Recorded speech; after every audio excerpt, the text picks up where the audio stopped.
जगह ईश्वर है। कब? जब दृष्टि शुद्ध होगी तब, जब अंतःकरण शुद्ध होगा तब। जब तक मेरा अंतःकरण शुद्ध नहीं है तब तक बात बनने वाली नहीं। ध्यान रखना।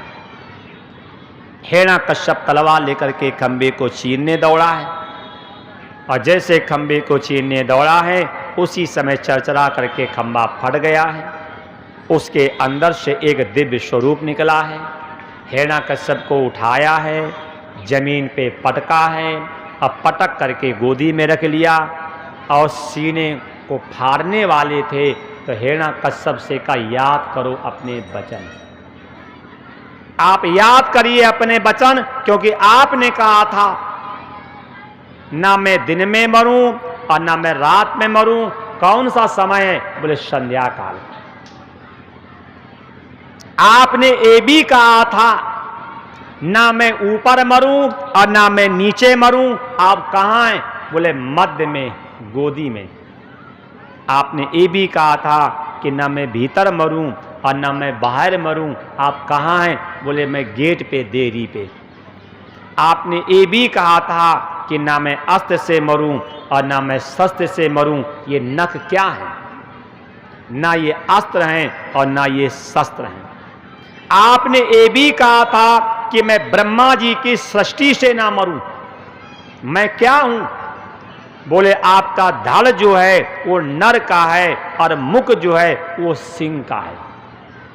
आपने ये भी कहा था कि मैं 12 महीने में ना मरूं। वही 13वां महीना, मलमास, अधिक मास, जिसे आप लोग कहते पुरुषोत्तम मास, वही 13वां महीना पैदा किया है। 10 वरदानों को याद करवाया है, और नरसिंह भगवान ने हिरण्यकश्यप के सीने को फाड़ दिया है, आंतों को निकाल लिया है, गले में डाल लिया है, और मुल्तान शहर में घूम रहे हैं। जब मुल्तान शहर में घूम रहे हैं उस समय किसी में साहस नहीं हुआ कि प्रभु के पास जाते। जब किसी में साहस नहीं हुआ कि प्रभु के पास जाते, उसी समय प्रहलाद से कहा गया कि आप जाओ। प्रहलाद से कहा गया आप जाओ। उसी समय प्रहलाद दौड़ते दौड़ते भगवान के पास गए और दोनों हाथों को उठा दिया है, और भगवान ने प्रहलाद को उठाया है, हृदय से लगाया है, मुख को पुचकारा है, सिर पे हाथ घुमाया है और अपनी गोदी में बिठा दिया। गोदी में बिठाने के बाद भगवान ने प्रहलाद से कहा कुछ वरदान मांगो। प्रहलाद से कहा कुछ वरदान मांगो। और जब वरदान की बात कही तो प्रहलाद ने यही कहा, प्रभु आप अपने क्रोध को शांत कर लो। आप अपने क्रोध को शांत कर लो। जैसे नई ब्याई हुई गाय अपने जीभ से बछड़े को चाट चाट के साफ करती है, अपने जीभ से बछड़े को चाट चाट करके साफ करती है, ऐसे भगवान का एक नाम है भक्त वत्सल। अपनी जीभ को निकाल करके और प्रहलाद के शरीर को चाट चाट करके प्रभु ने अपने क्रोध को शांत कर लिया। भगवान ने कहा कुछ वरदान मांगो। उसी समय प्रहलाद ने कहा, प्रभु मेरे पिताजी ने बहुत अपराध किए, मेरे पिताजी ने बहुत अपराध किए, और मेरे पिता को सदगति दे दो, मेरे पिता को सदगति दे दो। तो भगवान कहते हैं, प्रहलाद जिस पिता ने आप जैसा हीरा पैदा किया, जिस पिता ने आप जैसा हीरा पैदा किया हो, वो पिता कभी नरक जा नहीं सकता। ध्यान रखना, कुल में अगर कोई भगवान का भक्त पैदा होता है तब माता पिता की कभी दुर्गति नहीं होगी। कभी आपने कथा पढ़ी होगी गोपी चंद की। गोपी चंद की मां ने कितनी बड़ी बात कही है। प्रत्येक मां को अपने बच्चों को और गोपी चंद की मां का उपदेश सुनाना चाहिए। कभी पढ़ लेना गोपी चंद की कथा, कभी पढ़ लेना मदालसा की कथा, कभी पढ़ लेना सुमित्रा की कथा, कभी पढ़ लेना सुनीति की कथा। पढ़ लेना कभी आप, इन माताओं ने अपने बच्चों को कितना सुंदर उपदेश दिया है। इन माताओं ने अपने बच्चों को कितना सुंदर उपदेश दिया। वही मैं फिर कह रहा हूं, संतान पैदा करना कोई बुद्धिमत्ता नहीं, संतान तो कूकर सूकर भी करते हैं पैदा। संतान पैदा करना कोई बुद्धिमत्ता नहीं, संतान तो कूकर सूकर भी करते हैं पैदा। संतान में संस्कार डालना सबसे बड़ी बात है। संतान में संस्कार डालना यह सबसे बड़ी बात है। ये कथा से शिक्षा ले लेना।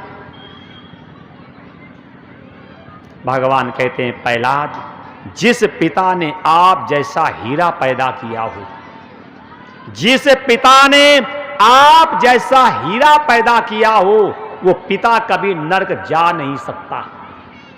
और कुछ मांगो। तब भगवान ने कहा, मांगो। तब प्रहलाद ने कहा, प्रभु, बोले हाँ, पिता की संपत्ति पे अधिकार किसका होता है? पिता की संपत्ति पे अधिकार किसका होता है? तब भगवान कह रहे कि पिता की संपत्ति पे पुत्र का अधिकार होता है। तब भगवान ने कहा कि पिता की संपत्ति पे पुत्र का अधिकार होता है। तब प्रहलाद ने कहा, आप मेरे पिता हैं और मैं आपका पुत्र हूं, मांगने को शेष क्या रहा? आपकी संपूर्ण संपत्ति पर मेरा अधिकार है। आपकी संपूर्ण संपत्ति पर मेरा अधिकार है। इस कथा से शिक्षा ले लेना। जब तक ईश्वर से संबंध जोड़ोगे नहीं, तब तक भक्ति कभी हो नहीं सकती। अब ये भीड़ में बोलने का विषय नहीं है, कभी 10-5 लोग समझदार बैठे हों और उनके सामने ये ब्रह्म चर्चा जब की जाए, तब समझ में आएगी कि जब तक ईश्वर से संबंध जोड़ोगे नहीं, तब तक ईश्वर की भक्ति कभी होगी भी नहीं। जैसे आप यहाँ पे बैठे हैं, आप कभी भी अपने नाती के नाम की माला घुमाते हैं? कभी नहीं घुमाते हैं। कभी कहा है नाती नाती नाती? नहीं कहा है। कभी भी आपने नाती की फोटो जेब में लगा करके घूमते हो क्या? कभी भी आपने नाती की फोटो को पूजा स्थल पे रख करके आपने पूजा की है क्या? नहीं की है। हमने नाती की पूजा नहीं की है, हमने नाती के नाम का जाप भी नहीं किया है, और फिर भी हमें नाती की याद आती है। हम भगवान के मंदिर में रोज जाते हैं, हम भगवान के नाम की माला रोज करते हैं, हम भगवान की चर्चा पुराणों में रोज पढ़ते हैं, फिर भगवान की याद क्यों नहीं आती है? बोलो। पत्नी के नाम की माला नहीं घुमाते हैं और पत्नी की पूजा हम नहीं करते हैं, और फिर भी हमें पत्नी की याद आती है। कारण, पत्नी को मैंने अपना माना है, नाती को मैंने अपना माना है, इसलिए बिना पूजा के, बिना पाठ के और बिना जाप के उनकी याद आती है। जिस दिन भगवान को अपना मान लोगे, तब बिना पूजा के, बिना पाठ के, बिना जाप के मेरा और आपका कल्याण हो जाएगा। क्यों? जपने में थकान और होने में कल्याण।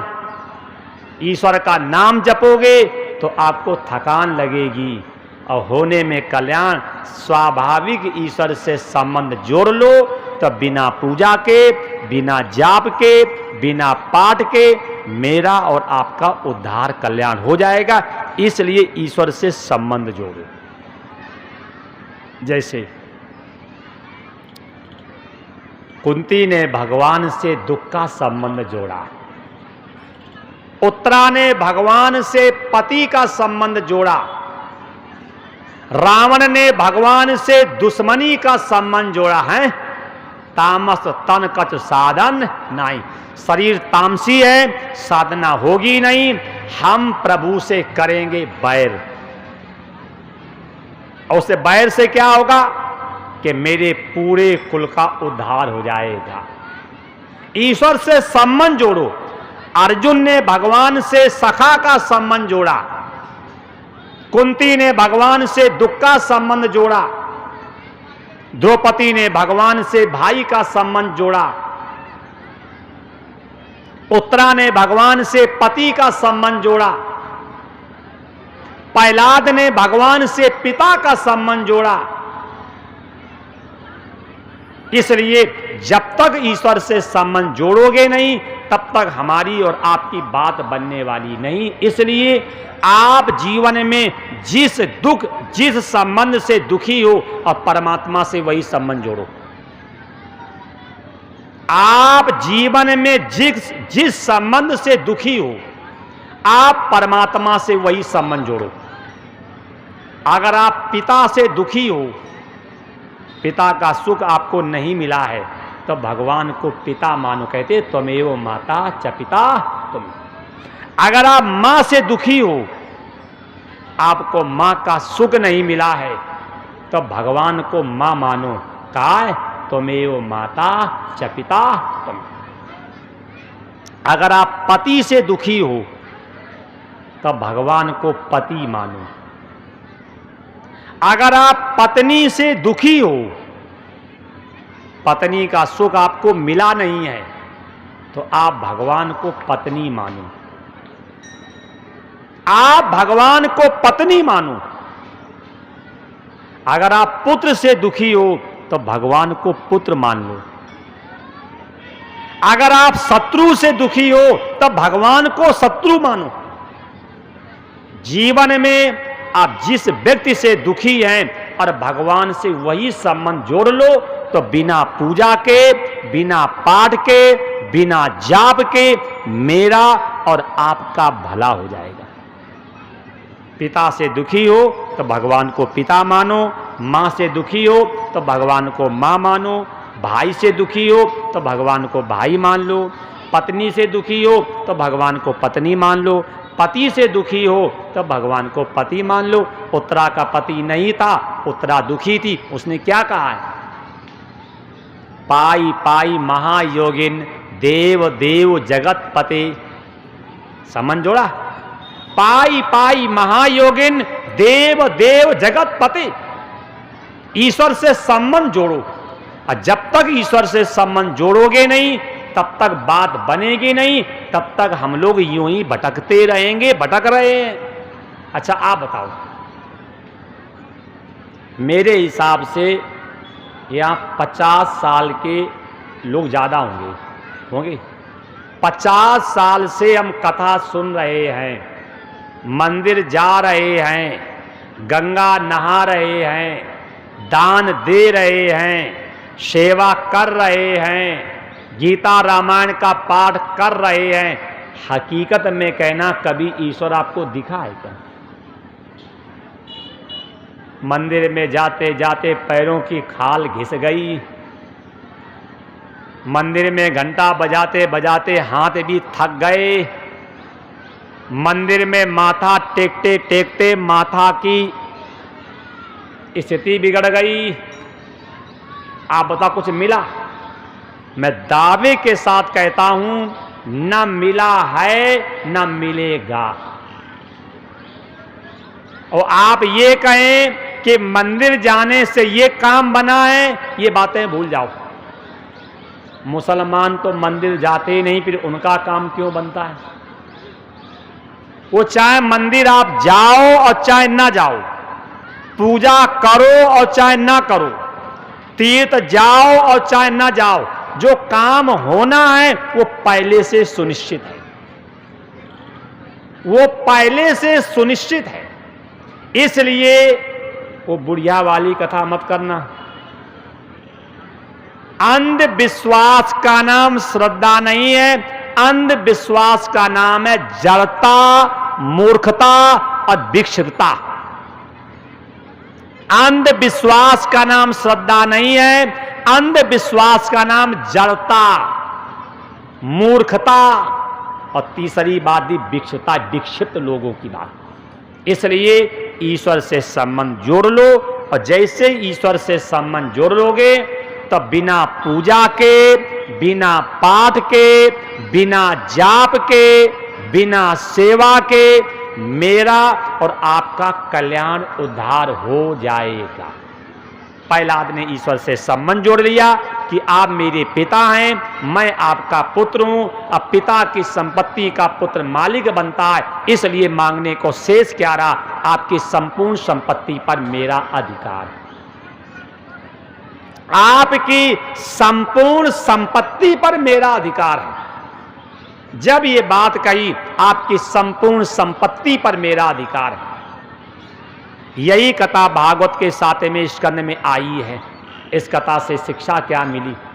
इस कथा से पहली शिक्षा तो आप ये लो, उदर भरने की विद्या सीखना कोई बुद्धिमत्ता नहीं। क्यों?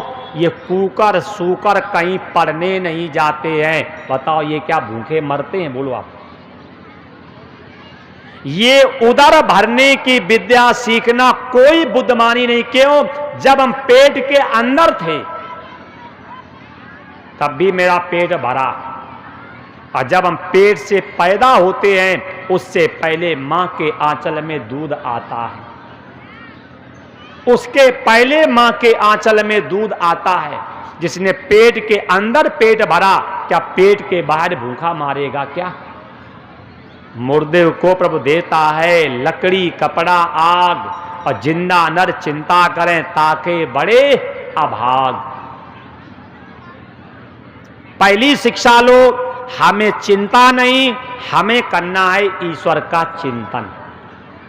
दूसरी शिक्षा लो, हमें उदर भरने की विद्या नहीं सीखनी है, हमें उदर में न आने की विद्या सीखनी है। कि हम उदर में न आवे, हमें वो विद्या सीखनी है। तीसरी शिक्षा लो, मर्द वही है, मर्द वही है, जब समय आवे तब जवाब दे। प्रहलाद ने अपने पिता की गोदी में बैठ करके और सच्चा उपदेश दिया है। पिताजी, सच्ची पढ़ाई कौन सी है? 9 अध्याय की कथा। कौन सी? श्रवणम कीर्तनम विष्णु, स्मरणम पाद सेवनम, अर्चनम वंदनम दास, सख्य आत्म निवेदनम। और कथा से शिक्षा लो, जिस समय आपको ईश्वर पे विश्वास हो जाएगा फिर आप मृत्यु से डरोगे नहीं। क्यों? क्योंकि आपने मृत्यु के भय का उपचार कर लिया। प्रहलाद को ईश्वर पे विश्वास था, अब पिताजी ने 51 प्रकार से सताया और प्रहलाद ने फिर भी ईश्वर को नहीं छोड़ा। और कथा से शिक्षा लो, अपने बच्चों को कभी ये शिक्षा मत देना कि मंदिर में भगवान है। अगर आप अपने बच्चों को ये सिखाओगे कि मंदिर में भगवान है तो मंदिर के पीछे सीटी बजाएगा, मंदिर के बाहर पराई माँ बेटी को तकेगा। कभी अपने बच्चों को शिक्षा मत दो मंदिर में भगवान है, अपने बच्चों को शिक्षा दो कि परमात्मा सब जगह है। जब आप अपने बच्चों को शिक्षा दे दोगे कि भगवान सब जगह है तो पाप से हमेशा बचेगा। और जब आप कहोगे कि भगवान मंदिर में है तो खेत में पाप करने से वो डरेगा नहीं, क्योंकि संस्कार तो आपने दिए कि मंदिर में भगवान है, खेत में भगवान है नहीं, पाप कर लो। मंदिर में भगवान है तो मंदिर के पीछे भगवान है नहीं, सीढ़ियां बजा लो। इसलिए कथा से शिक्षा लो, अपने बच्चों को संस्कार दो कि परमात्मा सब जगह है। और कथा से शिक्षा लो, माता पिता कैसे भी हों, माता पिता कैसे भी हों, कभी भी संतान को अपने माँ बाप की बुराई नहीं करना चाहिए। क्यों? अगर माँ ने मुझे पेट के अंदर मरवा दिया होता तो क्या हम गद्दी पर बैठ के बोल सकते थे? क्या आप पांडाल में बैठ के सुन सकते थे? बोलो।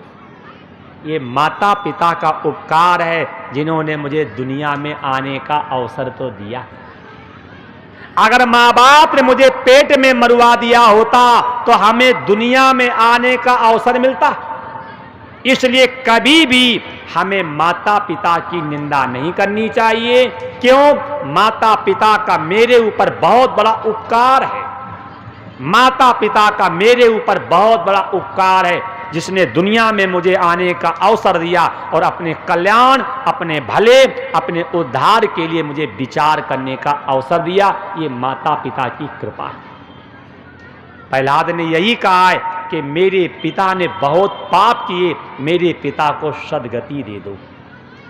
मेरे पिता ने बहुत पाप किए, मेरे पिता को सद्गति दे दो। तो भगवान क्या कहते?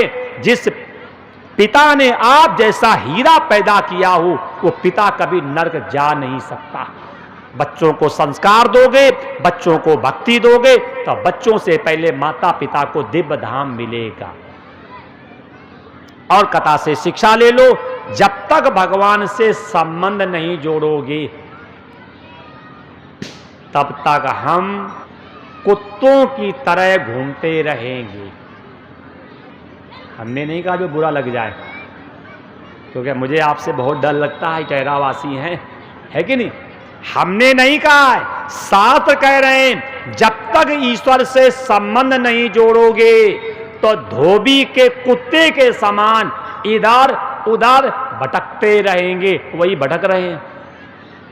कोई मंदिर में खड़ा है, कोई विंध्यवासिनी में खड़ा है, कोई मदारी के पास खड़ा है, कोई ओझाओं के पास खड़ा है, कोई डॉक्टरों के पास खड़ा है, और कोई धूल के अंदर क्या दवा उसके ऊपर खड़ा है। जब तक ईश्वर से संबंध जोड़ोगे नहीं तब तक हम लोग धोबी के कुत्ते के समान। नहीं कहता है कि धोबी का कुत्ता घर का ना घाट का, तो वही दशा मेरी है। इसलिए ईश्वर से संबंध जोड़ लो तो बिना पूजा के, बिना पाठ के, बिना जाप के मेरा आपका उद्धार हो जाएगा। इसके बाद 8वें स्कंद में सबसे पहले गजेंद्र और ग्राह की कथा आई। गजेंद्र जो है वो जीव है, ग्राह जो है वो काल है, गंडकी नदी जो है ये भवसागर है, स्नान करना माने सत्संग है, और धूल डालना माने कुसंग है। ये गजेंद्र जीव है, ग्राह काल है, गंडकी नदी भवसागर है, स्नान करना माने सत्संग है, धूल डालना माने कुसंग है। तो जिस समय आ करके आपको काल पकड़ेगा उस समय परिवार का कोई भी व्यक्ति साथ नहीं देगा। बोलो, ये कोरोना हुआ, किसी ने साथ दिया? पत्नी पति के पास नहीं गई, पति पत्नी के पास नहीं गया, बाप बेटा के पास नहीं गया, और बेटा बाप के पास नहीं गया। ये आपके सामने प्रमाण हो गया है कि जब काल तुम्हें आकर के पकड़ेगा और संसार का कोई भी व्यक्ति साथ नहीं देगा।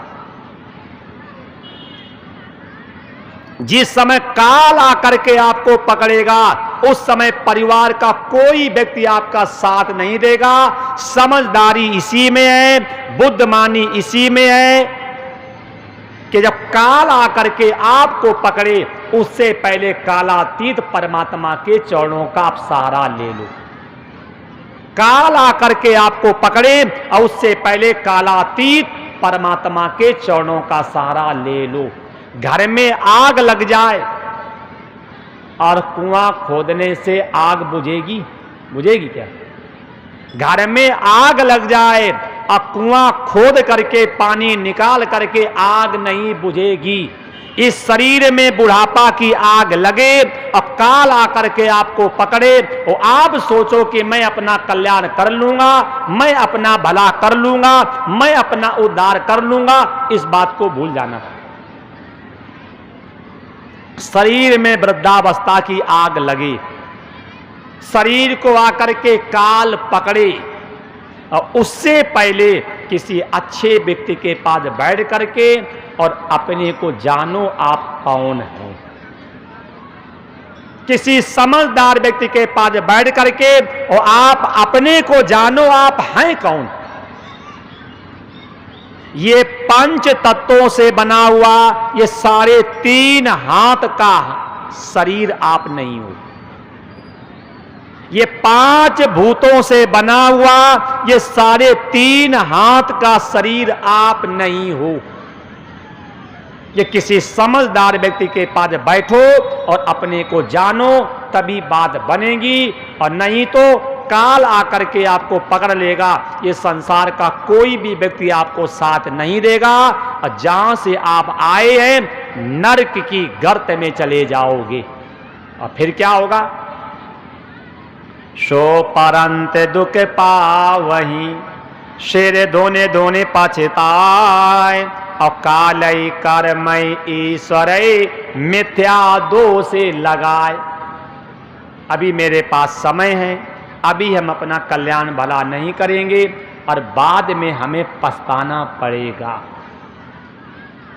क्यों? अभी हमें ईश्वर का नाम याद नहीं आता। आप देख लो, मेला में नई उम्र के लड़का लड़कियां घूम रहे हैं, कोई परमात्मा से लेना देना नहीं।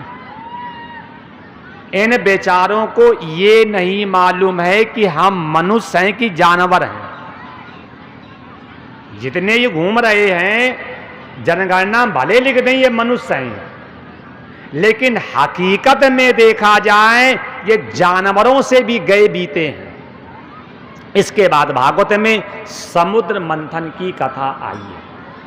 समुद्र मंथन माने कहते मनो मंथन ही है समुद्र मंथन। अगर थोड़ा मनन किया जाए तो 14 रत्न जो हैं वो हमारे शरीर के अंदर है। मदिरा मेरे अंदर है, विष मेरे अंदर है, शराब मेरे अंदर है, अप्सराएं मेरे अंदर है, अमृत मेरे अंदर। थोड़ा अगर हम विवेक का सहारा लें तो 14 रत्न जो हैं वो हमारे शरीर के अंदर है। फर्क क्या है कि हमारी इंद्रियां जो हैं ये है बहिर्विमुख, और इनको होना चाहिए अंतर्विमुख। बीज का बहिर्विमुख होना ही विकास है। कोई बीज हो और उसे उल्टा गाड़ दो तो बात बनेगी क्या? बीज का बहिर्विमुख होना ही विकास है, और जीव का अंतर्विमुख होना ही विकास है। ध्यान रखना, जब जीव अंतर्विमुख होगा तो जीव का विकास होगा, और जब बीज बहिर्विमुख होगा तो बीज का विकास होगा। तब मनोमंथन ही है समुद्र मंथन। अगर थोड़ा मनन किया जाए, थोड़ा विवेक का सहारा लिया जाए तो 14 रत्न जो है वो हमारे शरीर के अंदर है। 14 रत्न जो हैं आपको हम आपके अंदर ही दिखाएंगे कि लक्ष्मी भी आपके अंदर है, अमृत भी आपके अंदर है, और अप्सराएं भी आपके अंदर है, और विष भी आपके अंदर है, और मदिरा भी आपके अंदर है।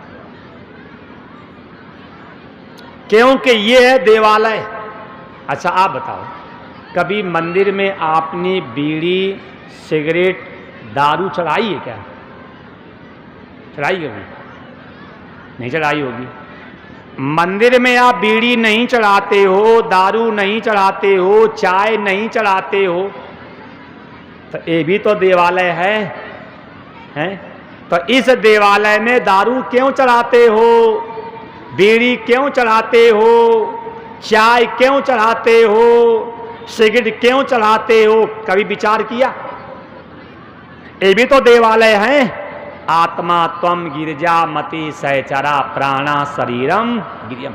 ये देवालय है, ये शिवालय है। जब उस शिवालय में आप व्यसन नहीं चढ़ाते हैं तो इस शिवालय में व्यसन चढ़ाना कोई बुद्धिमत्ता है क्या?